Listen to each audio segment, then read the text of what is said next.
పాత నిబంధనలో ప్రాముఖ్యమైన బలులు 5 బలులు. 1 దహన బలి, 2 నైవేద్య బలి, 3 సమాధాన బలి, 4 పాప పరిహారార్థ బలి, 5 అపరాధ పరిహారార్థ బలి. ఈ 5 బలులు శిలువ మ్రాను మీద యేసు ప్రభువారు అనుభవించబోయే పంచ గాయాలకు సాదృశ్యంగా ఉన్నట్లుగా లేఖనాల్లో మనం చూస్తూ ఉన్నాం. అయితే చాలా పర్యాయాలు దహన బలిని గూర్చి విన్నాం. యూట్యూబ్లో నాకు తెలిసి 10-15 వర్తమానాల దాకా దహన బలిని గూర్చి సవివరంగా గడిచిన దినాల్లో తెలియచేయటం జరిగింది. అయితే నైవేద్య బలి గూర్చి ఇప్పటికీ ఒక 4-5 వర్తమానాలు గత కొన్ని సెషన్స్ నుంచి మనం వింటున్నాం. బలులన్నిటిలో నైవేద్య బలి యొక్క ప్రాముఖ్యత ఏంటి అంటే ఇది అతి పరిశుద్ధమైనది. చెప్పండి, పరిశుద్ధమైనదే కాదు, అతి పరిశుద్ధమైనది. ఈ నైవేద్య బలికి వాడబడినటువంటి దినుసులు లేక మూల పదార్థాలు 4. 1 గోధుమల పిండి, 2 నూనె, 3 సాంబ్రాణి, 4 ఉప్పు. ఒకసారి చెప్పండి. 1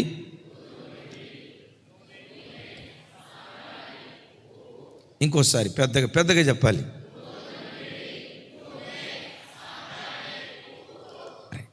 గోధుమ పిండి. గోధుమ యేసుక్రీస్తు వారికి గుర్తు.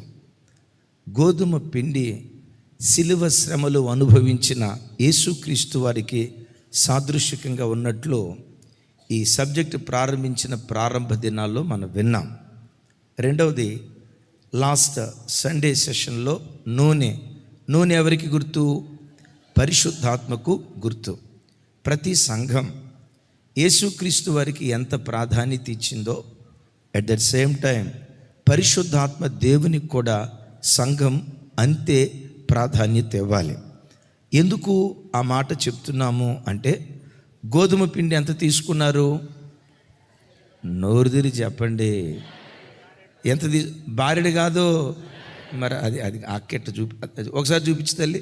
అదిగో మీరు ఆ తల్లిని చూసి మారు మనసు పొందండి. రేపు మీటింగ్లో బాప్తిసం ఇచ్చేద్దాం. ఎంత తల్లి? అదిగో చూడండి ఎంత. గోధుమ పిండి చారెడు, నూనె అంటే గోధుమ పిండి ఎంతో నూనె కూడా అంతే. ప్రతి సంఘంలో యేసుక్రీస్తు వారికి సంఘం ఎంత ప్రాధాన్యత ఇచ్చిందో సంఘం పరిశుద్ధాత్మకు, పరిశుద్ధాత్మ భాషలకు, పరిశుద్ధాత్మ వరానికి సంఘం అంతే ప్రాధాన్యత ఇవ్వాలి. ఆమేన్. నేను గతంలో చెప్పాను, మన పరిచర్యను ప్రేమించి చక్కటి వాక్యం ఈ పరిచర్యలో దొరుకుతుందని, ఇదో మంచి క్రమశిక్షణ కలిగిన సంఘమని అనేక మంది బిడ్డలు లైవ్లో చూసి అనేక సంస్థల నుండి గ్రామాలలో ఎల్ఈఎఫ్లో పుట్టి పెరిగిన వాళ్ళు ఉన్నారు, హెబ్రోన్లో పుట్టి పెరిగిన వాళ్ళు ఉన్నారు, సిఎస్ఐ, బాప్టిస్ట్, ఇలా ఒక డినామినేషన్ కాదు, బ్రతుకు తెరువు నిమిత్తం ఈ ప్రాంతానికి వచ్చిన తర్వాత వాక్యం బాగుందని ఈ పరిచర్యకు వచ్చి ఈ సంఘాల్లో కట్టుబడుతున్నారు. ఏ సంఘాన్ని మనం కించపరచడానికి వీల్లేదు. ప్రతిదీ సార్వత్రిక సంఘంలో ఒక భాగమే. అయితే మన చిన్నతనం నుంచి పరిశుద్ధాత్మను గురించి కొన్ని నెగిటివ్ థాట్స్, అది అల్లరి, అది కేకలు, అవి శబ్దాలు, అందరూ ఒకే రకమైన భాష మాట్లాడుతున్నారు, ఇది నిజంగా పరిశుద్ధాత్మ భాషేనా? ఒకవేళ భాషలు మాట్లాడితే దాన్ని ట్రాన్స్లేట్ చేసేవాళ్ళు, ఇట్లాంటి మాటలు వినటాన్ని బట్టి కొందరిలో పరిశుద్ధాత్మ ఆత్మదీపం ఆరిపోయి యేసయ్యకు చాలా ప్రాధాన్యత ఇస్తారు, పరిశుద్ధాత్మకు తక్కువ ప్రాధాన్యత ఇస్తారు. ఒక వ్యక్తి అతి పరిశుద్ధత వైపు నడిపించబడాలంటే యేసుక్రీస్తు వారికి ఎంత ప్రాధాన్యత ఇచ్చాడో పరిశుద్ధాత్మ దేవునికి కూడా సంఘం, ఒక విశ్వాసి అంతే ప్రాధాన్యత ఇచ్చేవాడిగా ఉండాలి. చప్పలు కొట్టు దేవునికి స్తోత్రాలు చెప్దాం గట్టిగా, హల్లెలూయా. రైట్. అతి పరిశుద్ధ ఈ నైవేద్య బలిలో వాడబడిన 3వ పదార్థం సాంబ్రాణి. చెప్పండి. విచిత్రం చూడండి, ప్రత్యక్ష గుడారంలో లేక సొలొమోను కట్టించిన మందిరంలో ముఖద్వారం దగ్గర బలిపీఠం ఉంటుంది. బలిపీఠం దగ్గర ఎప్పుడు నిరంతరము బలులు జరుగుతాయి. వధించబడిన గొర్రెపిల్ల కానీ, గోవుల్లో మగది కానీ బలిపీఠం దగ్గర వధించబడుతుంది. వధించబడిన ఆ బలి పశువు యొక్క మాంసం బలిపీఠం మీద కాలుస్తారు. కొన్ని సందర్భాల్లో ఆ బలి పశువును వధించేటప్పుడు వచ్చిన రక్తం ఉంటుంది చూసారా, బలిపీఠం చుట్టూతో ప్రోక్షిస్తారు. నేను ఒక మాట అడుగుతాను, మాంసంలో నుంచి ఇంపైన సువాసన వస్తుందా? అదో రకమైన వాసన వస్తుందా? అదో రకమైన ఏంటమ్మా వాసన ఒకసారి చెప్పండి. రక్తం చుట్టూతో పోసాం, రక్తం చుట్టూతో పోసిన తర్వాత ఆ రక్తం ఎండిపోయి ఆ స్థలంలో నుంచి ఏ వాసన వస్తుంది? ఒకసారి ప్రయత్నం చేయండి. మాంసాన్ని వండకుండా అట్లాగే పెట్టి రక్తం చుట్టూతా కోడి రక్తం, మేక రక్తం అట్లా పోస్తే అది ఒక రకమైన తట్టుకోలేని దుర్గంధం వస్తుంది. మాంసం తినేటప్పుడు బాగానే ఉంటుంది, చేపలు తినేటప్పుడు కూడా బాగానే ఉంటాయి. ఆ చేపల పులుసులన్నీ శుభ్రం చేసి మూలన పెడతాను చూసారా, ఒక రోజు తర్వాత జీవితం లేక చేపలు తిననే అని అనుకుంటాం, కానీ మళ్ళీ తెల్లారి తెచ్చుకొని తినాల్సిందే. అంత భయంకరంగా ఉంటుంది. బలిపీఠం దగ్గర రక్తం, మాంసం ఎప్పుడు కాలుతూ ఉంటే అది ఓ రకమైన వాసన వచ్చే ప్రమాదం ఉంది. అయితే విచిత్రం ఏంటో తెలుసా, ఆ ప్రాంతాన్ని ఆవరించిన దుర్గంధం అంతటిని పారద్రోలటానికి ప్రతి నైవేద్యంలో సాంబ్రాణి చేరుస్తూ, ఎప్పుడైతే కట్టెల మీద సాంబ్రాణి వేశారో అది కాలుతూ ఇంపైన సువాసన వేయటం ప్రారంభిస్తుంది. ఎప్పుడైతే ఇంపైన సువాసన ఆ కట్టెల్లో నుంచి, బలిపీఠంలో నుంచి ప్రారంభమవుతుందో అసలు ఆ ప్రత్యక్ష గుడార ప్రాంగణపు వాతావరణం అంతా మారిపోయి ఆహ్లాదాన్ని, ఆనందాన్ని, సువాసన భరితంగా ఆ ప్రాంతమంతా నిండుకుంటుంది. Praise the lord. మెట్టుకు సాంబ్రాణి దేనికి గుర్తయి అంటే పరిమళించే జీవితానికి గుర్తు, సువాసనను వెదజల్లే జీవితానికి గుర్తు. యేసయ్యకి మహిమ కలుగును గాక. ఒకసారి అందరూ చెప్పండి, సాంబ్రాణి దేనికి గుర్తు? పరిమళించే, చెప్పాలి, పరిమళించే జీవితానికి, సువాసనను వెదజల్లే మాదిరికరమైన క్రైస్తవ జీవితానికి సాంబ్రాణి గుర్తుగా ఉంది. ఇంకొక మాట కూడా నేను చెప్పి వాక్యపు లోతుల్లోకి వెళ్తాను. గతంలో చెప్పాను, నా వైపు చూడాలి. గతంలో చెప్పాను, సముఖపు రొట్టెల బల్ల, విశ్రాంతి దినాన యాజకుడు 12 రొట్టెలు, 6 రొట్టెలు దొంతర్లుగా, మరో 6 రొట్టెలు 2వ దొంతరలో పేరుస్తాడు. పరిశుద్ధ స్థలములో పేర్చబడిన ఈ సన్నిధి రొట్టెలు మరలా వచ్చే విశ్రాంతి దినం వరకు అక్కడే ఉంచాలి. ప్రమాదం ఏంటో తెలుసా, రొట్టె పాడైపోయే ప్రమాదం ఉంటుంది. ఎట్ దట్ సేమ్ టైం ఆ స్థలంలో సూక్ష్మ క్రిములు వచ్చి ఆ రొట్టెను పాడు చేసే అవకాశం ఉంటుంది. అందుకని పాత నిబంధనలో ఏం చేసేవాళ్ళు అంటే సన్నిధి రొట్టెల మీద సాంబ్రాణి నుంచేవాళ్ళు. ఎందుకు సాంబ్రాణి అని మీకు అర్థం కావాలంటే, ఇప్పుడు కాదు కానీ ఒకప్పుడు మనం చిన్నపిల్లలుగా ఉన్నప్పుడు, నేను చిన్నపిల్లోడుగా ఉన్నప్పుడు తల్లి తలస్నానం చేయించిన వెంటనే ఏం బట్టి చెప్పండి, ఎందుకు? అబ్బాయి తల కమ్మని వాసన రావటానిక, అది ఒకటే తెలిసింది. దానితో పాటు ఆ ఇంట్లో కంటికి కనబడకుండా ఉండే కొన్ని సూక్ష్మ క్రిములు, ఆ చిన్న బిడ్డను ఆవరించిన కొన్ని సూక్ష్మ క్రిములు కంటికి కనబడకుండా ఆ బిడ్డ ఆరోగ్యం మీద దాడి చేసే ఆ సూక్ష్మ క్రిములను లయం చేసే శక్తి సాంబ్రాణిలో ఉంటుంది. ఈ సన్నిధి రొట్టెలు వారమంతా అక్కడ ఉండాలి, పాడు కాకుండా ఉండాలంటే వాటి మీద చెప్పండి ఏముంచేవాళ్ళు?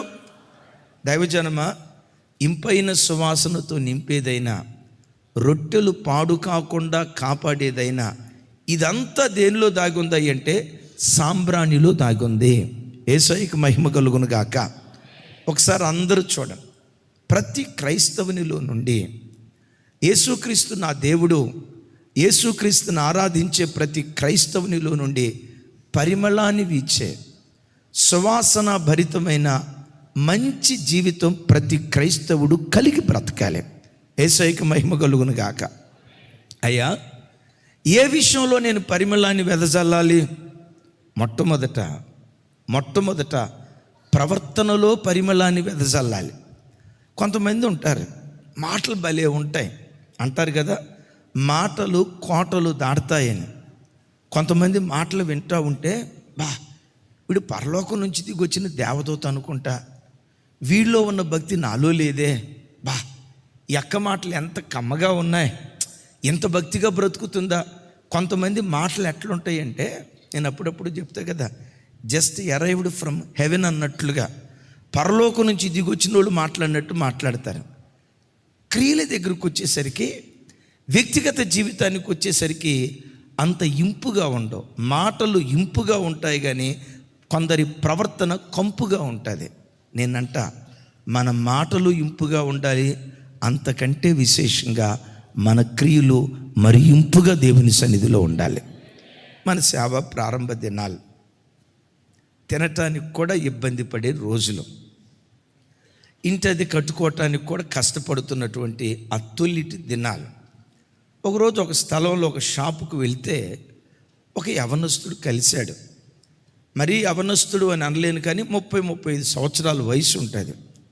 ఆ బిడ్డతో మాట్లాడుతూ ఉంటే, ఆ బిడ్డ మాటలు వింటా నేను అనుకున్నాను, ప్రభా, వీడికున్న మాటకారితనం నాకు కూడా ఉంటే ఇంకెంత చక్కగా వాక్యం చెప్పగలను కదానని ఆ బిడ్డ మాటలు వింట భలే ఆశ్చర్యపోతున్నా. అన్న, ఒకప్పుడు నా పరిస్థితి ఎట్లా అంటే, భయంకరమైన చీకట్లో బ్రతికేవాడిని. దేవుని వాక్యం ఆ రోజు నన్ను దర్శించింది. ఇలా మారిపోయిన నాటు నుండి నేను ఇలా బ్రతుకుతూ ఉన్నా. ఒకరోజు ఆరాధనలో ఉంటుండగా పరిశుద్ధాత్మ కొరకు కనిపెడుతున్నా. ఆత్మదేవుడు అలా దిగొచ్చాడన్నా. ఆత్మ నా మీదకి దిగొచ్చినప్పుడు కరెంట్ షాక్ కొట్టినట్లు అనిపించిందన్న. ఆ రోజు నుంచి ఎలా మారిపోయానన్నా, అలా మారిపోయానన్నా అని ఆ బిడ్డ మాటలు చెప్తూ ఉంటే, నాకు నిజంగా చెప్తున్నాను, దేవదూత మాట్లాడినంత ఇంపుగా ఉంది. బ్రదర్, ఏం చేస్తారు మీరు? ఈ ప్లాస్టిక్ టబ్బులు, కంపెనీస్లో ఈ కెమికల్స్ తీసుకొచ్చే టబ్బులు ఉంటాయి కదా, ఆ బిజినెస్ చేస్తానన్న అన్నాడు. మంచి తమ్ముడా అంటే, ఈలోపు ఏమన్నాడు తెలుసా అన్న, అందరూ దాన్ని 700 రూపాయలకి అమ్ముతారైతే, నేనైతే మన క్రైస్తవ బిడ్డలకి 450 రూపాయలు 500 లోపే అమ్ముతున్నాను అన్నయ్య, పలానోళ్ళకి ఇచ్చాను అన్నాడు. ఆ రోజుల్లో కాస్త ప్లాస్టిక్ టబ్బులు అవసరం అయ్యి, తమ్ముడా నాకు ఒక 2 టబ్బులు కావాలా అన్నా, మీకైతే 400కే ఇచ్చేస్తానన్నా. వద్దులే తమ్ముడా, నాకు అంతేం తక్కువేం వద్దు, 450కి అమ్ముతానన్నావు కదా, ఇదిగో 900 ఇస్తున్నా. రూపాయి చిల్లర పైసలు పోగేసి, రూపాయి పోగేసి 900 ఇచ్చా. అన్న, రేపు తీసుకొస్తానన్నా అన్నాడు. అద్భుతం. 900 తీసుకొని ఇప్పటికి 15 సంవత్సరాలు అవుతుంది, ఈ రోజు వరకు కనపడలా. మీకేమన్నా అడ్రస్ తెలిస్తే నాకు చెప్పండి. ఆ అబ్బాయి కనపడితే పేరు అడుగుతారా? నాకు కూడా తెలియదు. కొంతమంది మాటలు బాగుంటాయి. గాంధీ గారితో ఒకరోజు మాట్లాడుతుంటే, మహాత్మా గాంధీతో ఆ యవనస్తుడు అన్నారట, మహాత్మా గాంధీ గారు, యేసు ప్రభు అంటే మీకు చాలా ఇష్టం, సుగుణాల సంపన్నుడు, సద్గుణ రాశి, ఆయన చక్కటి శ్రేష్టమైన గుణగణాలు కలిగిన వాడు అని మీరు అంటున్నారు కదా, మీరెందుకు క్రైస్తవులు కాకూడదు అని గాంధీ గారిని అడిగారట. అప్పుడు గాంధీ గారు అన్నారట, ఒక్క క్రైస్తవుని చూయించు, క్రీస్తును పోలిన జీవితం జీవించే క్రైస్తవుని ఒక్కడిని చూపించు, ఉన్న పాటున నేను క్రైస్తవుడిగా మారిపోతానన్నాడట. ఆమెనా? నాకు ఆమెనంటానికి నోరు రాలా. నిజమే, నా బోధ బాగుండొచ్చు, బోధ ఉన్నంత అందంగా బ్రతుకుండదు. మన వినే వాక్యం అద్భుతమైందే, వినిన వాక్యానికి తగినట్లుగా మన జీవితం లేక, మన ప్రవర్తనలో పరిమళం వీయక, పరిమళాన్ని వీచే ప్రవర్తన లేక, చాలా సందర్భాల్లో మనలను బట్టే దేవుని నామం దూషించబడుతుంది. ఇంకొక మాటలో చెప్పాలంటే, మనలను బట్టే రొట్టెగా పిలువబడుతున్న యేసుక్రీస్తు వారు, రొట్టెగా పిలువబడుతున్న సంఘానికి అవమానం వస్తూ ఉంది. ఏంటయ్యా యేసుక్రీస్తు గొప్పతనం అని అంటారా? యేసుక్రీస్తు నా వైపు చూడు. యేసుక్రీస్తు ప్రవర్తనలో పరిమళాన్ని వీచాడు. ఈ సృష్టిలో ఒకడున్నాడు, ఆదాము కాలం మొదలుకొని నేటి వరకు ప్రతి వానిలో వాడు తప్పు చూపించినోడే. దేవారాత్రుల్లో నేరారోపణ చేయటమే వాడు పని. ఒక్కొక్క వ్యక్తిలో ఒక్కొక్క లోపాన్ని ఎండగట్టి చెప్పటమే వాడు పని. వాడు ఉద్భవించిన నాటి నుండి నేటి వరకు వీడు మంచోడు, ఈ సిస్టర్ మంచిది, ఈ బ్రదర్ మంచోడు అని వాడి పాపపు నోటితో ఒక్కళ్ళను గూర్చి కూడా మంచి చెప్పలేదు. దేవారాత్రులు వాడు నేరారోపణ చేసేవాడట. ఎవడు వాడు చెప్పండి? అదిగో, థ్యాంక్ యూ. ఎవరు వాళ్ళు? అపవాది అయిన సైతాన్. విచిత్రం తెలుసా? ప్రపంచంలో అందరి మీద నేరారోపణ చేశాడు, కానీ యేసుక్రీస్తు మీద మాత్రం వాడు ఏ నేరారోపణ చేయలేకపోయాడు. ఓ రోజు సమాజ మందిరంలో దయ్యం పట్టిన వాడు ఒకడుంటే, యేసు ప్రభు అక్కడ నిలవబడి ఉంటే సైతాన్ గాడు అంటాడు, నాతో నీకేం పని? మమ్మలను వెళ్ళగొట్టడానికి ఇక్కడ కూడా నీవు వచ్చావా? నీవు దేవుని పరిశుద్ధుడు అని నేను ఎరుగుదును అంటాడు. ఒకసారి చెప్పండి, ఏమంటాడు? నువ్వు ఎట్టాటాడువో నాకు తెలీదా? నీ బతుకు ఎట్టాడుదో నాకు తెలియదా? అక్కడేం చేసావో నాకు తెలియదా? ఇక్కడ తెల్లబట్టలు వేసుకున్నావు కానీ, పెద్ద భక్తుల్లా కనపడుతున్నావు కానీ, దేవదూతలాగా మాట్లాడుతున్నావు కానీ, నీ బ్రతుకేంటో నాకు తెలీదా అని యేసు ప్రభు వారి గురించి అపవాది మాట్లాడలా. నీవు దేవుని పరిశుద్ధుడవని, నీవు దేవుని కుమారుడవని నేను ఎరుగుదును. నీవు మమ్మను నశింప చేయటానికి వచ్చావు, ఇంకా సమయం రాలేదు కదయ్యా, అప్పుడే ఎందుకు మమ్మల్ని వెళ్ళగొడతావు? నీవు దేవుని పరిశుద్ధుడివి. నేనంట ప్రపంచంలో అందరి మీద నేరారోపణ చేయగలిగాడు, కానీ యేసు మీద ఏ నేరారోపణ చేయలేకపోయాడు. ఎందుకో చెప్పమంటారా? యేసుక్రీస్తు నామం పోయబడిన పరిమళ తైలము వంటిది. చెప్పండి ఆమేనని గట్టిగా. ఏమని చెప్పాను? మొత్తం యేసుక్రీస్తు వారి నామం అంటే గుణం. ఆయన ప్రేమ ఎవరిలో ఉంది చెప్పండి? ఆయన పరిశుద్ధత ఎవరిలో ఉంది చెప్పండి? ఆయన సాత్వికం, ఆయన ఓర్పు, ఆయన దీర్ఘశాంతం, ఆయనలాగా దీనత్వం కలిగిన వ్యక్తి ప్రపంచంలో వెతికితే ఆయనలాగా బ్రతికిన వ్యక్తి ప్రపంచంలో ఎవరున్నారు? అందుకనే పరమగీతాల్లో చూస్తాం కదా, ఆయన నామం, ఆయన గుణం పోయబడిన పరిమళ తైలము వంటిది. Praise the lord. నామము దేని గుర్తు అని చెప్పాను? గుణానికి గుర్తు. బిడ్డలారా, నీ గుణం పరిమళ తైలం లాగుండాలి. నీ గుణాన్ని గురించి ప్రజలు మాట్లాడేటప్పుడు, ఎంత ఓర్పు కలిగిందో ఆ సిస్టరో, ఎంత సాత్వికురాలో ఆ సిస్టరో, మందిరానికి వచ్చి ఆ యవ్వనమ్మాయి ఎక్కడ డాగు మచ్చ లేని ఒక పవిత్రమైన జీవితం. దేవుని యవ్వన బిడ్డ అంటే అట్లా ఉండాలా? క్రైస్తవ బిడ్డలంటే అట్లా ఉండాలా? అలాంటి ప్రవర్తనలో పరిమళాన్ని వీచే క్రైస్తవులు ఏ ప్రాంతంలో ఉంటారో ఆ ప్రాంతం అంతా దేవుని రాజ్యం వ్యాపించటానికి దేవుడు కృప చూపిస్తాడు. సాక్ష్యం లేని క్రైస్తవులు లక్షల మంది ఉన్నా, సాక్ష్యం లేని క్రైస్తవుడు క్రైస్తవ్యానికి విఘాతం. మందిరానికి వచ్చి త్రాగుబోతుగా బ్రతికేవాడు క్రైస్తవ్యానికి నష్టం. మందిరానికి వచ్చి గయ్యాలితనంతో బ్రతికే స్త్రీ క్రైస్తవ్యానికి నష్టం. మందిరానికి వచ్చి సాక్ష్యం లేని జీవితం జీవించే క్రైస్తవుడు ఉద్యోగ స్థలాల్లో లంచాలు తీసుకుంటూ, వడ్డీ వ్యాపారం చేస్తూ, పోలీస్ స్టేషన్ల చుట్టూతో తిరుగుతూ, అత్తాకోడల మధ్యలో గొడవ వివాదాలు పడుతూ, గమనించండి, దేవుని వాక్యానికి మాదిరిగా ఒక క్రైస్తవుడు బ్రతకపోతే అలాంటి క్రైస్తవుల ద్వారా సంఘానికి విఘాతం కలుగుతుంది, రొట్టె పాడైపోతుంది. నేనంట ఒక సాక్ష్యం కలిగిన జీవితం ప్రపంచాన్ని ఎంత ప్రభావితం చేస్తుందో ఆశ్చర్యం. ఇది నిజమా? ఎంత గొప్ప చరిత్ర ఉందా? ఆశ్చర్యం కలుగు చేసే ఒక సంఘటన.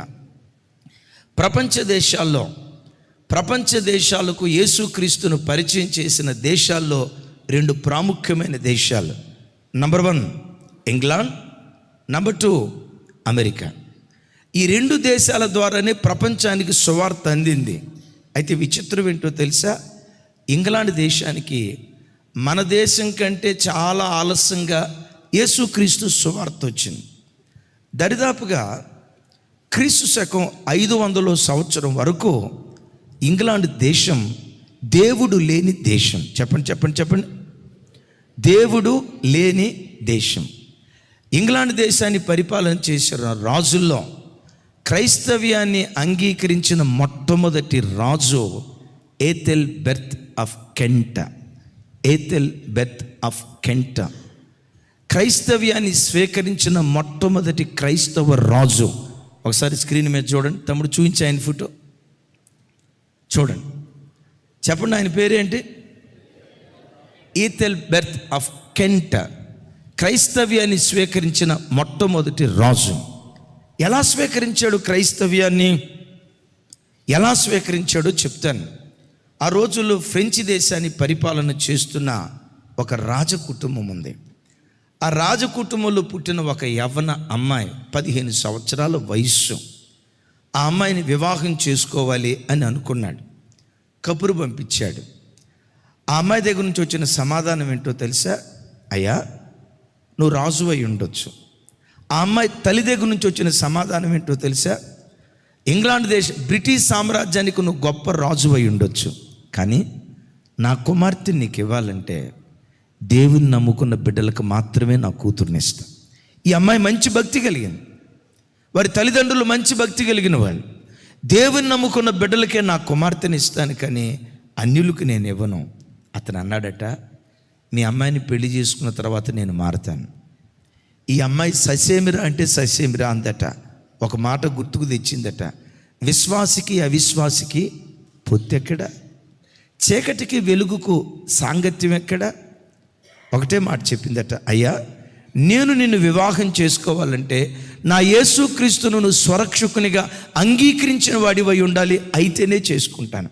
నేనంట ఒక దేశాన్ని పరిపాలన చేస్తున్న రాజు ఒక యవ్వనమ్మాయిని వివాహం చేసుకుంటానంటే ఎగిరి గంతులేస్తా, అంతకు మించిన భాగ్యం ఏముంది అని పరిగెత్తుతారు కదా.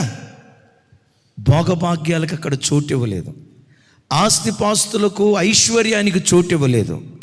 ఆత్మీయతకు చోటిచ్చింది 15 సంవత్సరాల చిన్న యవ్వన బిడ్డ.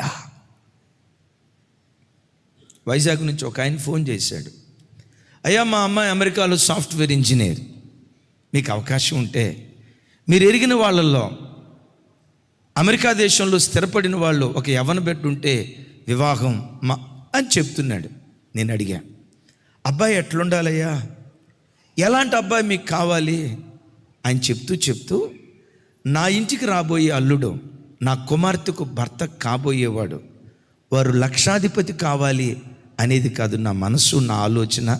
నా ఇంటికి రాబోయే అల్లుడు మంచి ఆత్మీయుడై ఉండాలి, ప్రార్థనాపరుడై ఉండాలి, దైవభక్తి కలిగిన వాడై ఉండాలి, ప్రతి ఆదివారం మందిరానికి వెళ్ళేవాడై ఉండాలయ్యా అని చెప్తూ ఇప్పటికీ 7-8 సంబంధాలు వచ్చాయి.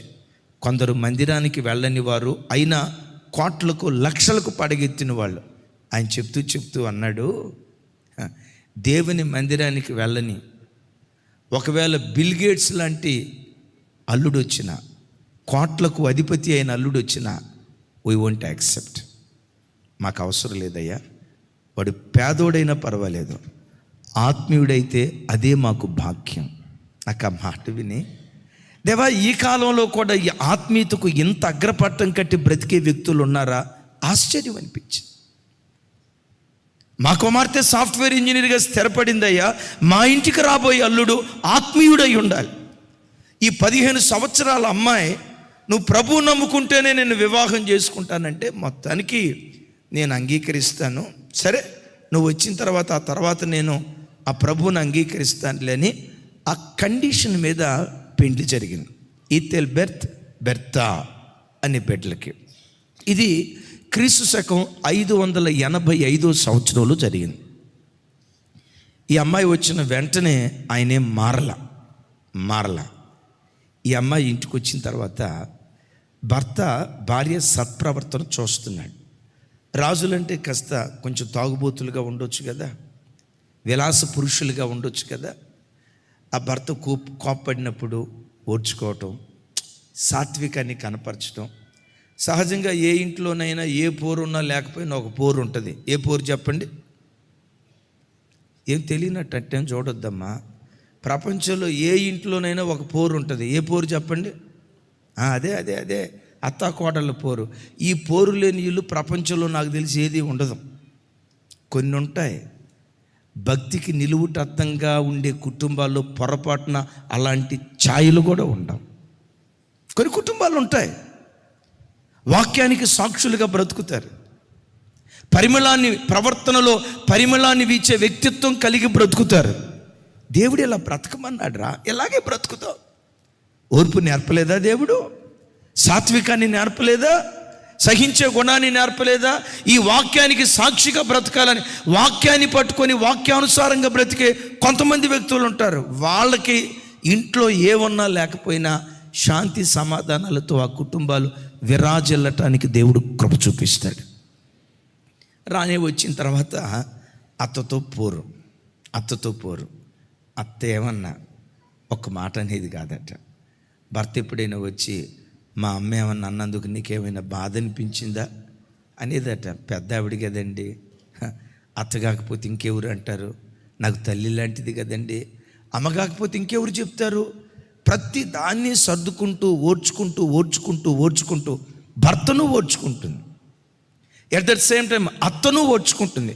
ప్రతి విషయంలో సాత్వికురాలిగా ఓర్పు కలిగి బ్రతుకుతూ ఉంటే రాజు ఒకరోజు పిలిచి అత్త ఒకరోజు పిలిచి మేము చాలామంది స్త్రీలను చూసాం, నీలో ఉన్న ఓర్పు ప్రపంచంలో మేము ఎక్కడ చూడలా. ఎంతోమంది కన్నికలను చూసాం, నీలో ఎంత ఓర్పు కలగటానికి కారణం ఏంటి? ఎంత దీర్ఘశాంతం, ఎంత సహనం నీలో కలగటానికి కారణం ఏంటి? ఆ తల్లి చెప్పిందట, నేను ఆరాధించే యేసుక్రీస్తు శాంతమూర్తి, సహనశీలి, దీర్ఘశాంతం కలిగిన వాడు. ఆ దేవుణ్ణి ఆరాధిస్తూ ఉండటాన్ని బట్టి నేను ఆ దేవుని వంటి దానిగా నేను మారిపోయానయ్యా. నా దేవుడు సాత్వికుడు, నా దేవుడు సహనశీలి, నా దేవుడు ఓర్పువంతుడు. ఆయన ఆరాధించి ఆయనలాగా నేను మారిపోయాను అంటంతో అత్తందట, అమ్మా ఆ దేవుడిని మేము కూడా ఆరాధిస్తే మేము కూడా అలాగే మారిపోతామా? మీరే కదా అత్తయ్య, యేసును సరిగ్గా అర్థం చేసుకొని ఆరాధించే ఏ వ్యక్తి అయినా యేసులాగానే మారిపోతాడు. ఈ కోడలను చూసి భర్త అత్త యేసుక్రీస్తుని స్వరక్షకునికి అంగీకరించారట. క్రీస్తు శకం 597 సంవత్సరం 600 సంవత్సరం మధ్యలో. మరలా చెప్తున్నాను, క్రీస్తు శకం 597 నుంచి 600 సంవత్సరం, ఈ 3 సంవత్సరాల గ్యాప్లో పెండ్లైన 17 సంవత్సరాల తర్వాత యేసుక్రీస్తును స్వరక్షకునికి అంగీకరించారట. వాళ్ళు అంగీకరించిన ఒక్క 4 సంవత్సరాలే తన భార్య బెర్త అనే ఈవిడ బ్రతికుంది. 36 సంవత్సరంలోనే ఆ యవ్వన అమ్మాయి చనిపోయింది. కానీ విచిత్రం ఏంటో తెలుసా? భర్త మారి యేసుక్రీస్తును తెలుసుకొని ఇంగ్లాండ్ దేశం అంతటికి యేసుక్రీస్తును ప్రకటిస్తే అన్య దేశంగా ఉన్న ఇంగ్లాండ్ దేశం క్రైస్తవ దేశంగా మారిపోయింది. ఆ రోజుల్లో ఉన్న నానుడు ఏంటి? రాజుది ఏ మతమో ప్రజలది అదే మతం. యథా రాజా తదా ప్రజ అనే సామెత ఎక్కడి నుంచో పుట్టుకొచ్చింది. రాజు ఎప్పుడైతే యేసుక్రీస్తును స్వరక్షకునిగా అంగీకరించాడో, రాజు తల్లి మహారాణి ఎప్పుడైతే యేసుక్రీస్తును స్వరక్షకునిగా అంగీకరించిందో, విచిత్రం తెలుసా? ఇంగ్లాండ్ దేశం అంతా, బ్రిటిష్ సామ్రాజ్యంలో బ్రతుకుతున్న ప్రజలంతా యేసుక్రీస్తును స్వరక్షకునిగా అంగీకరించారు. ఒక్క స్త్రీ మాదిరికరమైన జీవితం దేశాన్ని మార్చిందన్న సంగతి నీకు తెలుసా?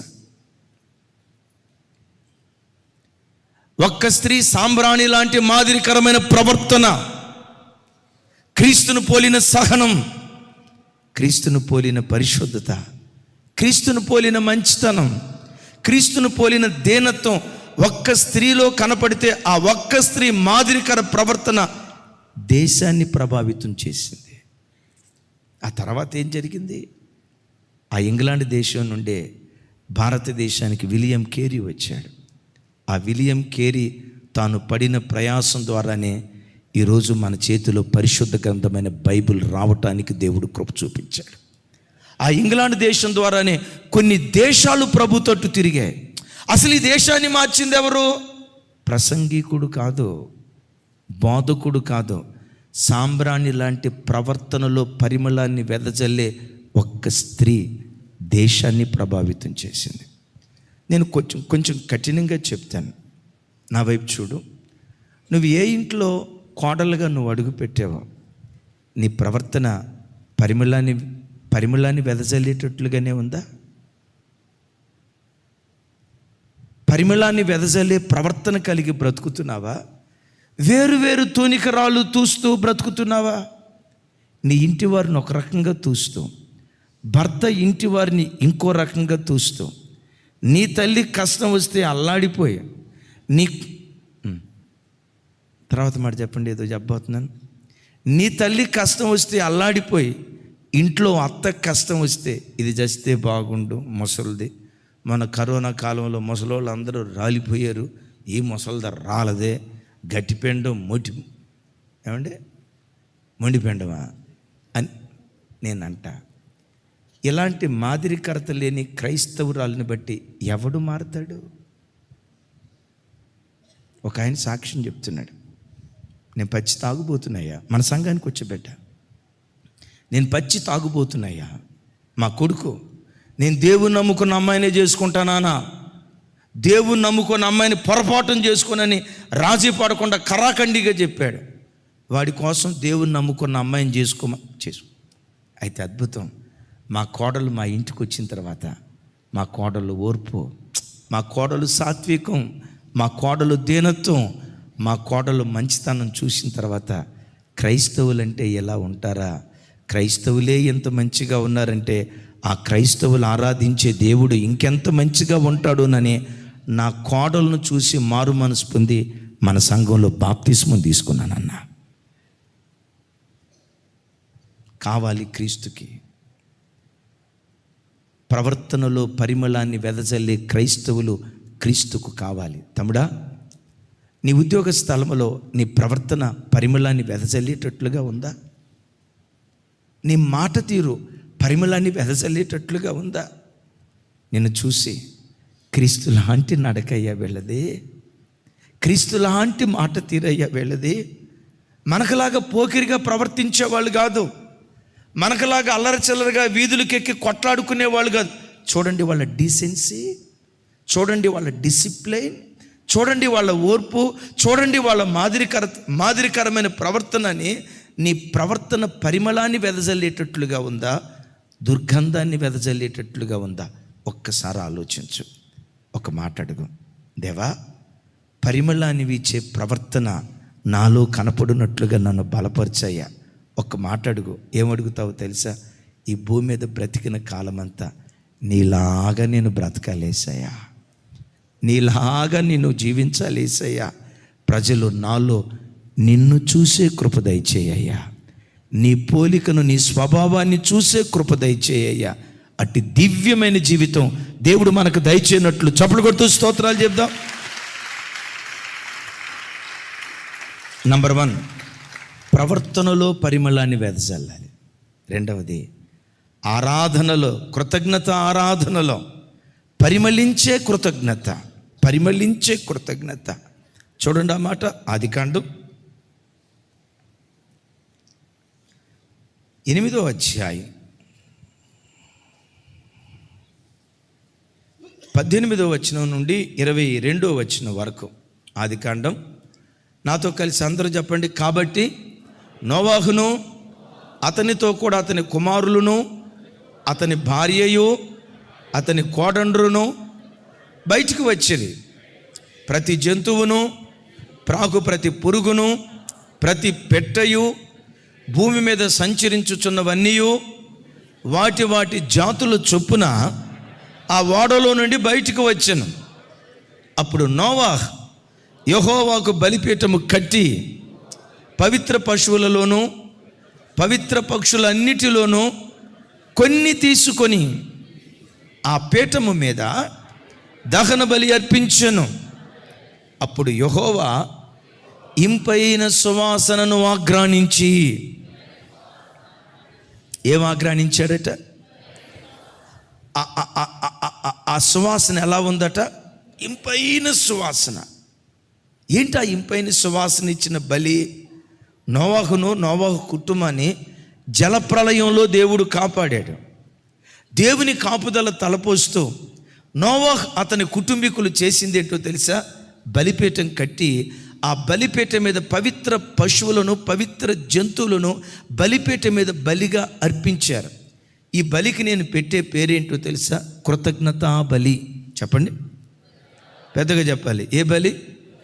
కృతజ్ఞతా బలి. ఎందుకు బలిపీఠం కట్టావయ్యా? నోవాహు గుండెల్లో ఒక ఏడ్పు. జలప్రళయంలో నా కళ్ళు చూస్తుండగా భూమి మీద ఉన్న సమస్త ప్రజలు హతులైపోయారయ్యా, జలప్రళయంలో కొట్టుకొని పోయారయ్యా. నా ఒక్క కుటుంబం మీదే నువ్వు దయాదృష్టి నిలిపి జలప్రళయంలో నుంచి నువ్వు నన్ను తప్పించావు, నా పిల్లల్ని తప్పించావు, మమ్మల్ని సజీవులుగా నువ్వు నిలవబెట్టావు. ఏమిచ్చి నీ రుణం తీర్చుకోగలమయ్యా అని కృతజ్ఞత తెలియచేయటానికి బలిపీఠాన్ని కట్టి బలి అర్పించాడు. దేవుడు చేసిన మేళను జ్ఞాపకం చేసుకుంటూ అర్పణ అర్పించడానికి బలిపీఠాన్ని కట్టి అర్పణ అర్పించాడు. ఆ అర్పణ అర్పిస్తూ ఉంటే అది యెహోవాకు ఇంపైన సువాసనగా ఉందట. యేసయ్యకి మహిమ కలుగును గాక. దైవజనమా, ప్రభు బిడ్డలుగా నీ జీవితంలో కూడా, నీ జీవితంలో కూర్చున్నా లేచినా త్రోవను వెళ్తున్నా ప్రతి క్షణం నువ్వు పుట్టిన నాటి నుండి నేటి వరకు దేవుడు నీకు ఏ మేలు చేశాడో ఆయన చేసిన ప్రతి ఉపకారాన్ని తలపోస్తూ నీ హృదయమే ఒక బలిపీఠంగా మారి, హృదయపు బలిపీఠం దగ్గర నుంచి కృతజ్ఞతా స్తోత్రాలు బయలుదేరితే ఆ కృతజ్ఞతా స్తోత్రాలు దేవుడైన యెహోవాకు ఇంపైన సువాసనగా ఉంటాయట.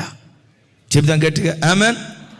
నీ హృదయంలో నుండి బయలుదేరే ఆ కృతజ్ఞతా శబ్దం, ఇన్ని ఉపకారాలు నా బ్రతుకులో చేస్తూ వచ్చావయ్యా, నువ్వు చేసిన మేళకై కృతజ్ఞతలని ఏ హృదయం కృతజ్ఞతతో నిండుకుంటుందో, కృతజ్ఞతతో నిండుకున్న హృదయము దేవునికి ఇంపైన సువాసన వంటిది. చప్పలు కొడుతూ దేవునికి స్తోత్రాలు చెప్దాం. గత మాసాంతర కూటంలో చాలాసార్లు చెప్పాను, కృతజ్ఞత స్తుతి దేవునికి ఎంత ప్రీతికరమైనదంటే, ఎద్దు కంటేనూ కొమ్ములు డెక్కలు కలిగిన కోడె కంటేనూ కృతజ్ఞతా స్తుతి యెహోవాకు ప్రీతికరమైనదట. ఓ 10 లక్షల రూపాయలు దేవునికి నువ్వు కానుక పెట్టిన దానికంటే దేవుని సన్నిధిలో మోకరించి, దేవా, సిలువలో నువ్వు చిందించిన పవిత్ర రక్త ధారల ద్వారా రక్షణను నాకు భిక్షగా దయచేసావు, నీకు కృతజ్ఞతలేసయ్యా. విగ్రహారాధికుణ్ణి, నిజదేవుడు ఎవరో తెలియక దైవము కాని వాటిని ఆరాధించేవాడిని, త్రాగుబోతుగా బ్రతికేవాడిని అయ్యా, తిరుగుబోతుగా బ్రతికేవాడిని అయ్యా. నీ రక్షణే నాకు దొరక్కపోతే దైవము కాని వాటిని ఆరాధిస్తూ బ్రతికేదాన్ని కదయ్యా. నీ రక్షణే నాకు దొరకపోతే ఏ సినిమా హాల్ చుట్టూతో నువ్వు తిరిగేవాడిని కదయ్యా. నీ రక్షణే నాకు దొరకపోతే ఏ త్రాగుబోతుగానో తిరుగుబోతుగానో తిరుగుతూ జీవితాన్ని నాశనం చేసుకునేవాడిని కదయ్యా. నా దీపాన్ని వెలిగించింది నీవు పెట్టిన రక్షణ భిక్షే కదా, నాకు ఇచ్చిన రక్షణకై స్తోత్రాలు. సిలువలో నువ్వు చిందించిన పవిత్ర రక్త ధారల కొరకై స్తోత్రాలని మోకరించి దేవుని సన్నిధిలో నువ్వు దేవునికి కృతజ్ఞతలు చెప్తే ఆ కృతజ్ఞతా స్తుతి యెహోవాకు ఇంపైన సువాసనగా ఉంటుంది. Praise the lord. సైతాన్ గాడు ఎప్పుడు ఏం చేస్తాడో మీరు ఎరుగుదురా? దేవుడు చేసిన వాటిని జ్ఞాపకం తెచ్చుకొనివ్వడం, దేవుడు ఎన్ని మహోపకార్యాలు చేశాడో వాటిని గుర్తుకు తెచ్చుకొనివ్వకుండా ఆ క్షణం, ఆ నెల, ఆ రోజు, ఆ సంవత్సరం ఏదో ఒక కష్టం ఉంటుంది కదా, ఆ కష్టాన్ని నీ కళ్ళ ముందు పెట్టి చూడు ఏం చేశాడు దేవుడు నీకు, చూడు ఏమి ఇచ్చాడు దేవుడు నీకు, చూడు ఈరోజు నీ కుటుంబంలో ఏ కష్టం ఉందో ప్రస్తుతం అప్పుడు నువ్వు అనుభవిస్తున్న కష్టాన్నే నీ కళ్ళ ముందుంచి దేవుడు చేసిన మహోపకార్యాలు మరిచేటట్లుగా సైతానుగాడు చేస్తాడు. ఒకరోజు ఒక తల్లి ఏడ్చుకుంటా వచ్చిందట, అయ్యా, దేవుడు నన్ను మర్చిపోయాడు, దేవుడు నాకు ఏ మేలు చేయలేదు. నా కొడుకు ఉద్యోగం కోసం సంవత్సరం నుంచి ప్రార్థన చేస్తున్నా. వాళ్ళకు ఉద్యోగాలు వచ్చాయి, వీళ్ళకు ఉద్యోగాలు వచ్చాయి, వీళ్ళ పిల్లల ప్రమోషన్ పొందుకున్నారు. ఎంత ప్రార్థన చేసినా ఎందుకో నా కొడుకు విషయంలో దేవుడు అన్యాయం చేశాడు. దేవుడు నాకు ఏ మేలు చేయలేదయ్యా, అసలు దేవుడు నా బ్రతుకులో మేలు చేయటమే మానేశాడయ్యా అని కాస్త ఆయాసపడతా మాట్లాడుతుందట. ఇంకొంచెం ఒక స్టెప్ ముందుకేసి, అసలు దేవుడు నన్ను మర్చిపోయాడేమోనయ్యా, నా ప్రార్థన దేవుడు వినడేమోనయ్యా, అసలు నేనంటే దేవునికి ఇష్టం లేదేమోనయ్యా, అసలు దేవుడు నా బ్రతుకులో దేవుడు మేలు చేయటం మానేశాడయ్యా అందట. అప్పుడు పాస్టర్ గారు చెప్పాడట, అమ్మా అంత పెద్ద మాట అనకు, ఎందుకంటే ఈ దేవునికి మేలు చేయటమే చేతనవు, కీడు చేయుట చేతగాని దేవుడు. బైబిల్లో రాసి ఉంటుంది, ఆయన మేలులు చేయుచు సంచరించుచుండెను. చప్పలు కొడుతూ స్తోత్రాలు చెప్తాం. యేసు ప్రభు వారు 3.5 సంవత్సరాలు భూమి మీద ఉన్నారు. మిమ్మల్ని అడుగుతాను, ఆయన 3.5 సంవత్సరాలు భూమి మీద ఉన్న దినాల్లో ఎవరికైనా కీడు చేసినట్లుగా బైబిల్లో మీరు చూస్తారా? ఫలానా వాడికి దేవుడు కీడు చేశాడు, ఫలానా వాడికి దేవుడు నష్టం చేశాడు, ఫలానా వాడి ఇంటిలో ఈ కీడు జరగటానికి దేవుడు కారణం, యేసు ప్రభు ఆ ఇంటికి వెళ్ళి ఫలానా వ్యక్తులకి కీడు చేశాడని బైబిల్లో ఎక్కడ మనం ఆధారం చూడం. యేసయ్యను దగ్గరుండి చూసిన పేతురు గారు యేసయ్యను గురించి ఏమంటారో తెలుసా? ఆయన మేలులు చేయుచు సంచరించుచుండెను. ఏం చేస్తా? నా ప్రభువుని 94వ ఏట నేను అంగీకరించా. దరిదాపుగా 30 సంవత్సరాలు నా ప్రభుతో స్నేహం. నా ఈ 30 సంవత్సరాల సహచర్యంలో నా ప్రభు నాకు ఏనాడు ఎంత కీడు కూడా నా ప్రభు నాకు చేయలా. సభాముఖంగా చెప్తా, నా ప్రభువుకు నేను కీడు చేశానేమో, కానీ నా ప్రభువుకు అవమానం కలిగేటట్లుగా కొన్నిసార్లు నేను బ్రతికేనేమో, కానీ నా ద్వారా కొన్ని సందర్భాల్లో నా ప్రభువుకు నష్టం కలిగిందేమో, కానీ నేటి వరకు నా ప్రభు నాకు ఎన్నడూ ఎప్పుడు ఎంత కీడు కూడా చేయలే. ఎందుకో తెలుసా? ఈ దేవుడు కీడు చేయట చేతగాని దేవుడు. ఈ దేవునికి మేలు చేయటమే చేతనవు. యేసయ్యకు మహిమ కలుగును గాక. అయితే ఈ బిడ్డ నాకు మేలు చేయట్లేదయ్యా, దేవుడు నన్ను మర్చిపోయాడయ్యా అని అంటే, అప్పుడు అన్నాడట, అమ్మా ఇంటికి వెళ్ళి పుట్టిన నాటు నుండి, ఇదిగో అబ్బాయి విషయంలో దేవుడు కార్యం చేయాల, నేను కాదంట్లా, పుట్టిన నాటు నుండి ఇదిగో అబ్బాయికి ముందు వరకు నీ జీవితంలో దేవుడు ఏ మేలు చేశాడో వాటన్నిటిని గుర్తుకు తెచ్చుకుంటా పేపర్ మీద పుట్టిన నాటు నుండి నేటి వరకు దేవుడు చేసిన మేళలో ఒక 100 మేళ్ళు పేపర్ మీద రాసుకొని రమ్మా, ఒకసారి నేను చదివి ప్రభుని స్తుతిస్తాను అని అంటే, సావుకుని మాట కాదనక మొత్తానికి ఇంటికి వెళ్ళిందట. పేపర్ తీసుకుందట, డైరీ తీసుకుందట, పెన్ను తీసుకుందట. పుట్టిన నాటు నుండి గతంలో దేవుడు ఏ మేలు చేశాడో ఒక్కొక్కటి గుర్తుకు తెచ్చుకుంటుంది. ఈ బిడ్డ పుట్టినప్పుడట, చిన్నప్పుడు అదేదో జ్వరం వచ్చిందట. హాస్పిటల్లో జాయిన్ చేస్తే తల్లి అందట, నా కుమార్తెనే కనుక బ్రతికిస్తే నేను బాప్తిస్మం తీసుకుని నీ కొరకు బ్రతుకుతానని వాళ్ళమ్మ మొక్కుబడి చేసుకున్నది ఈ అమ్మాయికి చెప్పిందట. అది గుర్తొచ్చి పేపర్ మీద రాసుకుందట, దేవా 2 సంవత్సరాల వయసులోనే చావవలసిందాన్ని, నా తల్లి నీ సన్నిధిలో చేసుకున్న మొక్కుబడిని బట్టి మరణంలో నుండి నన్ను నువ్వు జీవానికి దాటించావు. 10వ తరగతి ఎగ్జామ్కి వెళ్ళేటప్పుడు, దేవా నాకు ఫస్ట్ క్లాస్ వస్తే బాప్తిస్మం తీసుకుంటా, దేవుని దగ్గర తీర్మానం చేసుకున్నా. ఫస్ట్ క్లాస్ కాదు, దేవుడు డిస్టింక్షన్లో నన్ను పాస్ చేయించాడు, నేను బాప్తిస్మం తీసుకోలే. ఇంటర్మీడియట్కి వచ్చా, దేవా 10th క్లాస్లో నేను మాట తప్పా, ఇంటర్మీడియట్లో కనుక నన్ను పాస్ చేస్తే 60% మార్కులు వస్తే మారు మాట మాట్లాడకుండా బాప్తిస్మం తీసుకుంటాను. ఎస్, ఇంటర్మీడియట్లో కూడా డిస్టింక్షన్ వచ్చిందట, బాప్తిస్మం తీసుకుందట. ఇంజనీరింగ్ అయిపోయిందట, సాఫ్ట్వేర్ ఇంజనీర్గా ఉద్యోగం పొందుకుందట. అద్భుతం. సాఫ్ట్వేర్ ఇంజనీర్గా ఉద్యోగం పొందుతున్న దినాల్లో ఒకరోజు ఆఫీస్కి వెళ్తూ ఉంటే ఆ 2-వీలర్ మీద వెళ్తున్నప్పుడు వెనక నుంచి మెటాడోర్ వ్యాన్ వచ్చి ఢీ కొట్టిందట. ఆ అమ్మాయి అట్లా పడిపోయిందట. వెనక నుంచి లారీ అలా వస్తూ తల దగ్గరకు వచ్చేసరికి ½ ఇంచ్ తేడాతో టైర్ ఆగిపోయిందట. దరిదాపుగా పేపర్ మీద 75 మేళ్ళు, అప్పటి వరకు దేవుడు చేసిన మేళ్ళు ఒక్కోటి గుర్తు తెచ్చుకుంటా 75 మేళ్ళు. ఆ 75 మేలు ఈ సంఘటనకు వచ్చేసరికి, దేవా ఆ రోజే కనుక నువ్వు కనికరించకపోతే కాలగర్భంలో కలిసిపోయేదాన్ని. మరణానికి నాకు ½ ఇంచ్ దూరం మాత్రమే ఉంది. ఆ మరణకరమైన పరిస్థితుల్లో కూడా జీవాధిపతిగా నువ్వు ప్రత్యక్షమై మరణంలో నుంచి నువ్వు నన్ను జీవానికి దాటించేవయ్యా. అయ్యా నాకే మేలు చేయలేదని నేను అన్నానే, నన్ను క్షమించయ్యా, నా బుద్ధిహీనతను క్షమించయ్యా. పుట్టిన నాటి నుండి నేటి వరకు నువ్వు చేసిన మేళ్ళు ఇన్ని కాదయ్యని ఆ తర్వాత రాసే ప్రతి మేలు కన్నీటి చుక్కలతో రాసిందట. ప్రతి మేలు కన్నీటి చుక్కలతో రాస్తే అవి 100కు పైగా దాటేటట్లుగా ఉంటే మధ్యలోనే ఆపి దైవ సేవకుడి దగ్గరికి వెళ్ళి పరిగెత్తుకుంటా, బుద్ధిహీనపు మాట అన్నానయ్యా, పుట్టిన నాటి నుండి నేటి వరకు ఎన్నెన్నో మేలు నా బ్రతుకులో చేస్తూ వచ్చాడయ్యా అని చెప్తూ గతంలో మేలు చేసిన దేవుడే నా కొడుకు విషయంలో కూడా తప్పకుండా మేలు చేస్తాడు, తప్పకుండా ఉపకారం చేస్తాడు. నా దేవుని మీద నేను ఆయాసపడలేనయ్యా, నా దేవుని మీద నేను సనగలేనయ్యా, నా బుద్ధిహీనతను బట్టి క్షమించని అక్కడికక్కడే నాట్యమాడుతూ దేవుని స్తుతించడం ప్రారంభించిందట. యేసయ్యకు మహిమ కలుగును గాక. దైవజనమ, శత్రువైన సాతాను ఎప్పుడు నీ బ్రతుకులో ఆ రోజున్న కష్టం, ఆ సంవత్సరం ఉన్న కష్టం నీ కళ్ళ ముందు పెడతాడు. పుట్టిన నాటి నుండి నేటి వరకు ఎన్నెన్ని మహోపకార్యాలు చేశాడో. ఇక్కడ ఒక అన్న ఉన్నాడు, ఆయన AGM, assistant general manager, AGM.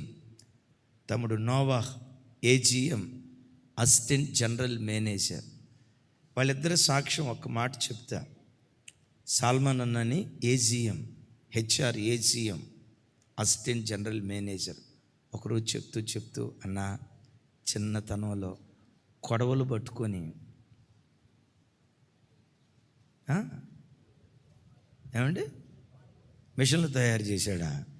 ఎక్కడయ్యా? కోత, వరి కోతకి వెళ్ళిన బ్రతుకన్నా. నా బ్రతుకులో ఎన్నడూ ఈ స్థితిలో ఉంటానని నేను కలకనలేదు. ఆ బిడ్డ చిన్నతనంలోనే తండ్రిని కోల్పోయాడు, తల్లిని కోల్పోయాడు. తండ్రి ముఖం ఎట్లా ఉంటుందో తెలియదు. చిన్న వయసులో ఆ బిడ్డను చారదీసి బహుదీవెనకరంగా దేవుడు మార్చాడు. ఆ బిడ్డనే కాదు, మీ ఎదుట నిలబడిన నేను, నా ఎదుట కూర్చున్న మీరు, ఒకప్పుడు ముద్దన్నం దొరికితే చాలు ప్రభా అని అనుకున్న పేద బ్రతుకులు, అలాంటి స్థితిలో నుంచి లేవనెత్తి అనేకుల ఆకలి తీర్చే స్థితిమంతులుగా దేవుడు మనలను నిలవబెట్టాడు. సైతాన్ గాడు ఏం చేస్తాడో తెలుసా? ఈ గుర్తుకు తెచ్చుకొనియడం. నడువుల నొప్పి ఉంటుందిగా, ఎంత ప్రార్థన చేసినా నడువుల నొప్పి తగ్గల, ఎంత ప్రార్థన చేసినా మోకాళ్ళ నొప్పి తగ్గల. నీ మోకాళ్ళ నొప్పి దగ్గర దేవుని తాకట్టు పెట్టుకో. నీ చిన్న సమస్య దగ్గర దేవుని తాకట్టు పెట్టకో. పుట్టిన నాటి నుండి నేటి వరకు ఎన్ని మహోపకార్యాలు చేశాడో వాటన్నిటిని తలపోస్తూ నువ్వు స్తుతిస్తే అద్భుతం తెలుసా? నీ కృతజ్ఞత పరిమళించే కృతజ్ఞతగా ఉండాలి. చప్పలు కొడుతూ స్తోత్రాలు చెప్దాం. ప్రవర్తనలో పరిమళం ఉండాలి. రెండవది, కృతజ్ఞత ఆరాధనలో పరిమళం ఉండాలి. మూడవది, చూడండి ఆ మాట, పరిమళించే దాతృత్వం. పరిమళించే దాతృత్వం. ఫిలిప్పీలకు రాసిన పత్రిక 4వ అధ్యాయం 15వ వచనం నుంచి 19వ వచనం వరకు నాతో కలిసి, ఫిలిప్పీలారా, సువార్తను పెద్దగా నేను బోధింపనారంభించి మాసిదోనియాలో నుండి వచ్చినప్పుడు ఇచ్చు విషయములోను పుచ్చుకొని విషయములోను మీరు తప్ప మరి ఏ సంఘపు వారును నాతో పాలివారు కాలేదని మీకే తెలియను. ఎలయనగా దెసలోనికలో కూడా మీరు మాటికి నా అవసరత తీర్చుటకు సహాయము చేసితిరి. నేను ఈవిని అపేక్షించి ఎలాగూ చెప్పుట లేదు, కానీ మీ లెక్కకు విస్తార ఫలము రావెలనని అపేక్షించి చెప్పుచున్నాను. నాకు సమస్తమును సమృద్ధిగా కలిగి ఉన్నది. మీరు పంపిన వస్తువులు ఎఫ్రొదితు వలన పుచ్చుకొని ఏమీ తక్కువ లేక ఉన్నాను. అవి మనోహరమైన సువాసనయు దేవునికి ప్రీతికరమును ఇష్టమునైన యాగమునై ఉన్నవి. చప్పలు కొడుతూ దేవునికి స్తోత్రాలు చెప్దాం. కాగా దేవుడు తన ఐశ్వర్యము చొప్పున క్రీస్తు యేసునందు మహిమలో మీ ప్రతి అవసరత తీర్చునుగాక. ఎంతగా చెప్దాం ఆమేన్. 18వ వచనంలో అంటాడు, ఏమంటాడు? నా వైపు చూడండి. ఫిలిప్పి అనేటువంటి సంఘం మాసిదోనియా ప్రాంతంలో ఉన్నటువంటి సంఘం. అద్భుతం ఏంటంటే పౌలు ఎక్కడికి వెళ్ళినా పౌలు యొక్క అవసరత ఫిలిప్పి సంఘం తీరుస్తూ ఉండేదట. ఫిలిప్పి సంఘంలో ఓ పెద్ద ఆయన ఉన్నాడు, ఫిలోమాను అని, గొప్ప ధనవంతుడు. ఆయన ఒక్కడే కాదు, ఆ ఫిలిప్పి ప్రాంతంలో ఈ మాసిదోనియా ప్రాంతంలో ఉన్న ప్రజలు పేదలైనా వాళ్ళ దాతృత్వం బహు గొప్పదట. ఆ పేద స్థితిలోనే దేవునికి ఇవ్వాలి, దేవుని పరిచర్యకు సహకరించాలి, మాకు కలిగిన దానిలో భాగం దేవునికి ఇవ్వాలని వాళ్ళకు కలిగిన చిన్న స్థితిలోనే దేవునికి వెదజల్లుతూ ఉండేవాళ్ళట. అంటాడు, ఫిలిప్పి సంఘస్థులారా, మాసిదోనియా ప్రజలారా, మీరు పంపించిన అర్పణలు ఎఫ్రొదితు వల్ల నేను పుచ్చుకున్నా, అవి మనోహరమైన సువాసన కలిగినవి అంటాడు. చెప్పండి ఒకసారి. మనోహరము అంటే అర్థం తెలుసా? మన్ ప్లస్ హరము. మన్ మనస్సు, హరము అంటే గెలుచుట. మీకు తెలుసా, నీవు అర్పించే అర్పణ ద్వారా దేవుని మనస్సును గెలుచుకోగలుగుతావు, ప్రవర్తన ద్వారా గెలుచుకోగలుగుతావు, కృతజ్ఞత స్తుతి ద్వారా గెలుచుకోగలుగుతావు. నీవు అర్పించే అర్పణ ద్వారా దేవుని మనస్సు గెలుచుకోగలుగుతాం అంటాడు. అయ్యలారా, మీరు పంపించిన అర్పణ మనోహరమైన సువాసన కలిగింది అంటాడు. నాకేదో కొదువు కలిగి మీ దగ్గర నుంచి ఆశించి నేను ఈ మాట చెప్పట్లేదు. మీరు అర్పించే అర్పణ దేవుడైన యెహోవాకు మనోహరమైన సువాసన కలిగింది. ఇక్కడ ఒక సాక్ష్యం అంటాడు, నా ఆర్థిక విషయాల్లో మాసిదోనియా సంఘమా, ఫిలిప్పి సంఘమా, మీరు తప్ప ఎవ్వరూ పాలిభాగస్తులు కాలేదు. ఎంత పెద్ద మాట వాడాడు చూడండి.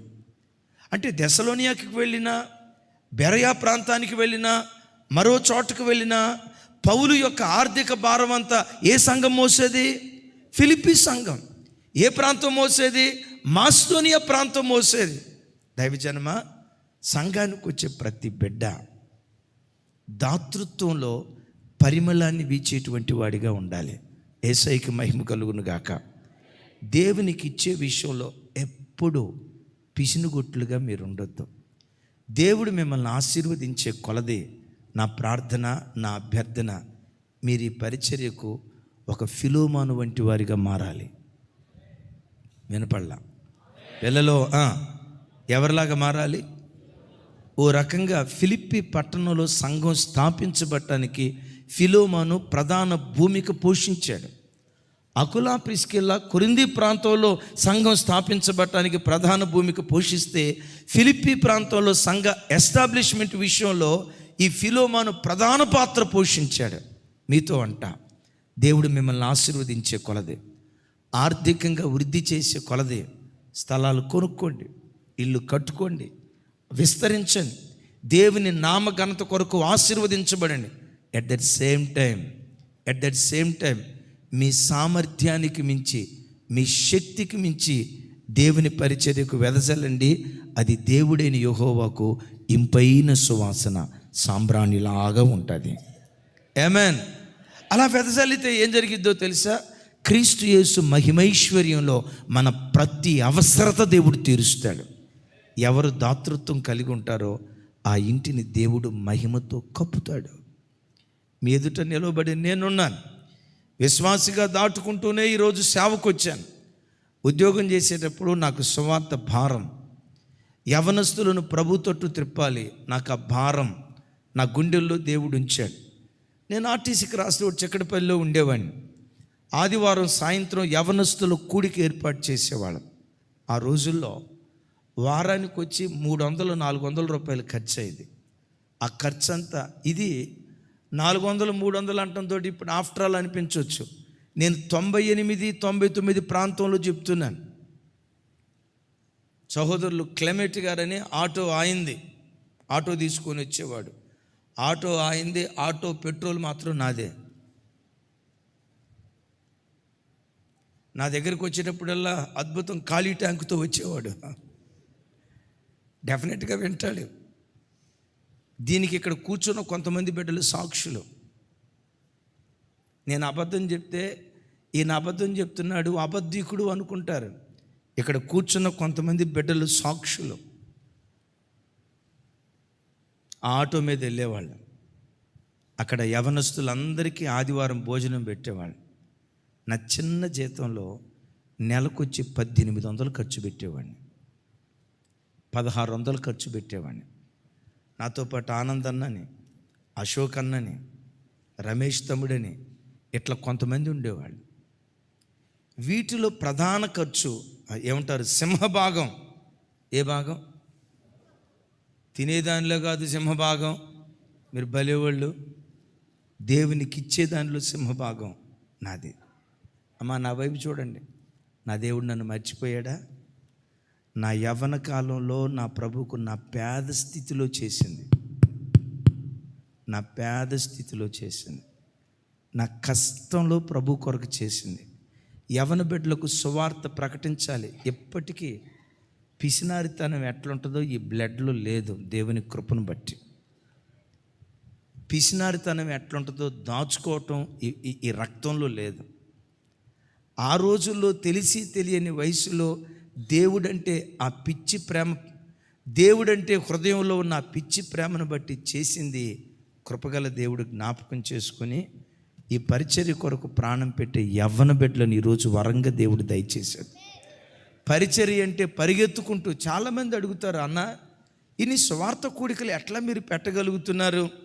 మొదట దేవుని కృప అయితే, రెండవది సంఘం చేసే ప్రార్థన అయితే, మూడవది యవ్వన బిడ్డలు పరిచర్యలో వెన్నుదన్నుగా ఉంటారు, వెన్నుదన్నుగా ఉంటారు. ఒక్క మాట చెప్తే తిన్నా తినకపోయినా, ఉన్నా లేకపోయినా, అక్కడ ఉండటానికి అనుకూలతలు లేకపోయినా, మీరు మీటింగ్ జరిగే స్థలాల్లో రాత్రిపూట వచ్చి చూడండి, ఒక్కొక్కళ్ళు పండుకున్న విధానం చూస్తే వరద బాధితులు. ఒంటి మీద సరైన సొక్కాయి ఉండదు. అద్భుతం.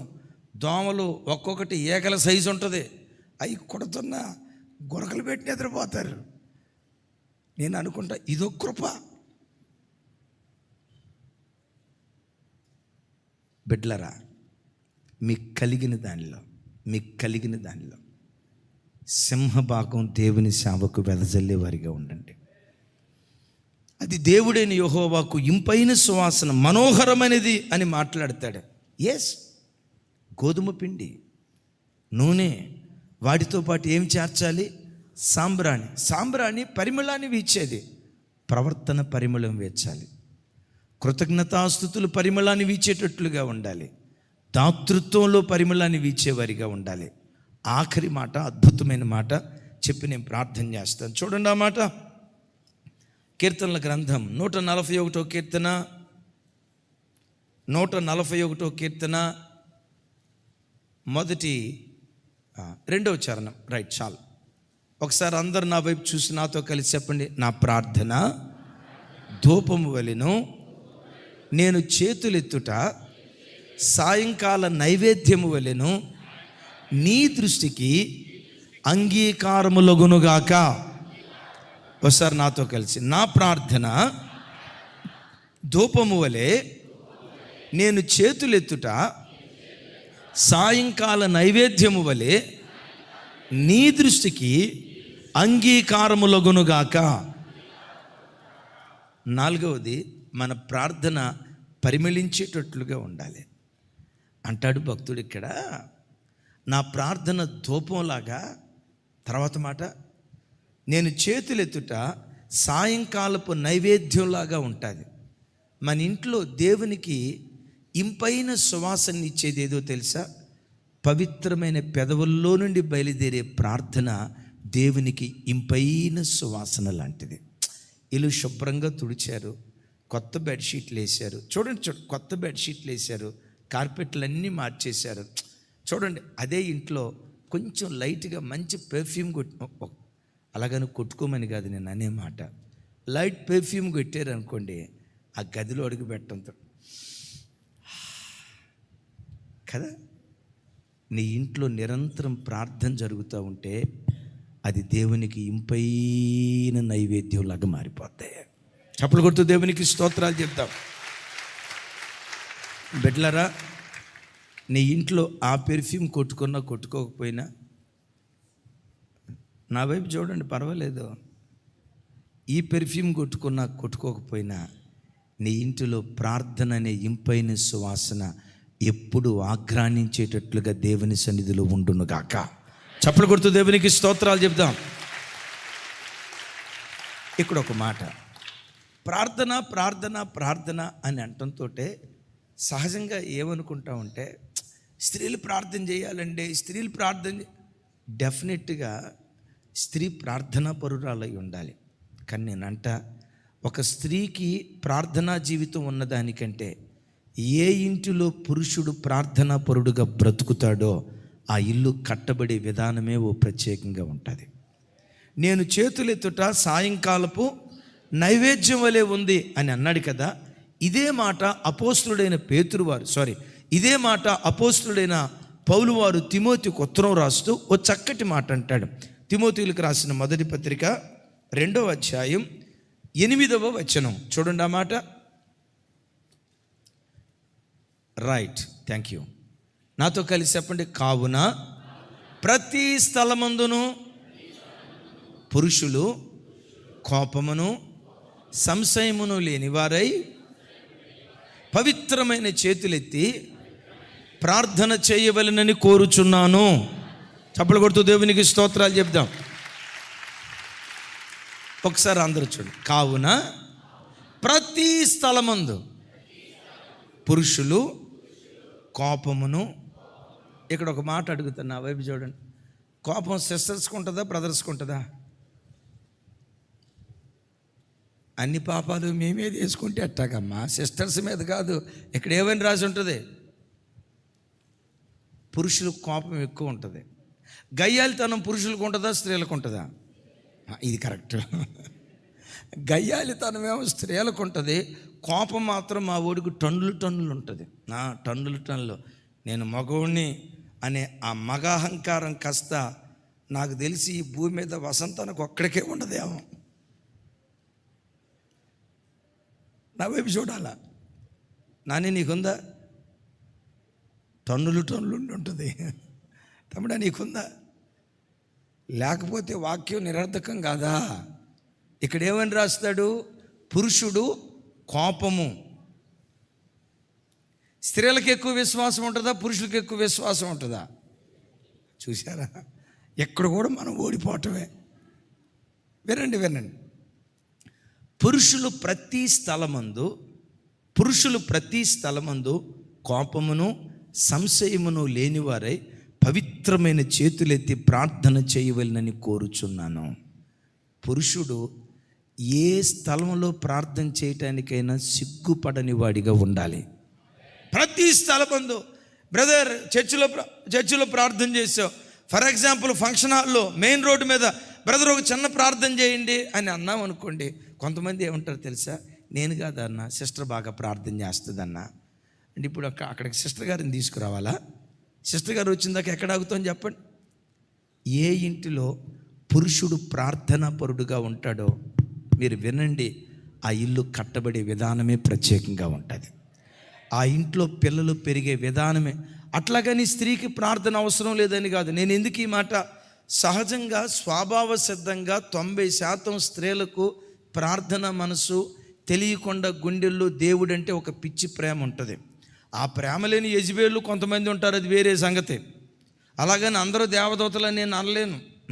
అందరూ దేవదూతలు అయితే యెజబెలు ఎందుకు ఉంటుంది? అందరూ దేవదూతలు అయితే లోతు భార్య ఎందుకు ఉంటుంది? అందరూ దేవదూతలైతే చూడండి, అందరూ దేవదూతలైతే అర్థం కాలేదా? ఉంటారు కొంతమంది. అయితే స్వాభావికంగా 90% స్త్రీలలో దైవభక్తి సంబంధమైన మనసు ఉంటుంది. ఒక స్త్రీ భక్తిపరురాలిగా బ్రతికిన దానికంటే ప్రార్థనా పరురాలిగా బ్రతికిన దానికంటే పురుషుడు ఇంటిలో మోకరించి 2 చేతులెత్తి ప్రార్థన చేస్తూ ఉంటే అది దేవుడైన యెహోవాకు ఇంపైన నైవేద్యంగా కనపడుతుందట.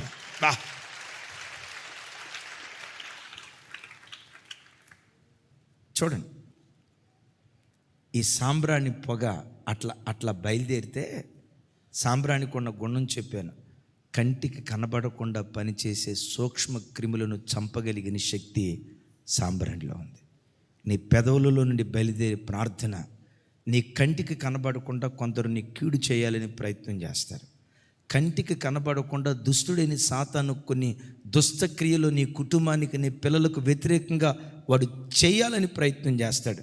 దుష్టుని యొక్క దుష్టక్రియలను, కంటికి కనబడకుండా పనిచేసే అంధకారపు క్రియలను పాతాళములో త్రొక్కివేయగలిగిన శక్తి చేతులెత్తి ప్రార్థించే నైవేద్యములో దాగుందే. చెప్దాం ఆమేన్. ఒక మాట అడుగుదాం. దేవా, నా మాటల్లోనే కాదయ్యా, నా ప్రవర్తన పరిమళాన్ని వేచాలి. నా ప్రవర్తన పరిమళాన్ని వేచాలి. ప్రవర్తనతో పాటు కృతజ్ఞత ఆరాధనలో పరిమళాన్ని వీచే అనుభవం నాకు దయచే. దాతృత్వంలో పరిమళం, నా ప్రార్థన పరిమళ ధూపం వల్లే నీ సన్నిధికి చేరునట్లుగా, నా ఇల్లెప్పుడు ప్రార్థన ధూపంతో నిండుకొన్నట్లుగా నన్ను ఆశీర్వదించయ్యని ప్రభు సన్నిధిలో కోరుకుందాం. అతి పరిశుద్ధులుగా దేవుని సన్నిధిలో మార్చబడినట్లుగా ఒక్కొక్క బిడ్డ పట్ల దేవుడు కృప చూపించునుగాక. మరొక్కసారి పురుషులారా, మీరు మోకరించి 2 చేతులెత్తి ప్రార్థన చేస్తా, ఇంట్లో మోకరించి ప్రార్థన చేస్తూ ఉంటే అది దేవుడైన యెహోవాకు ఇంపైన నైవేద్యంగా కనబడుతుంది.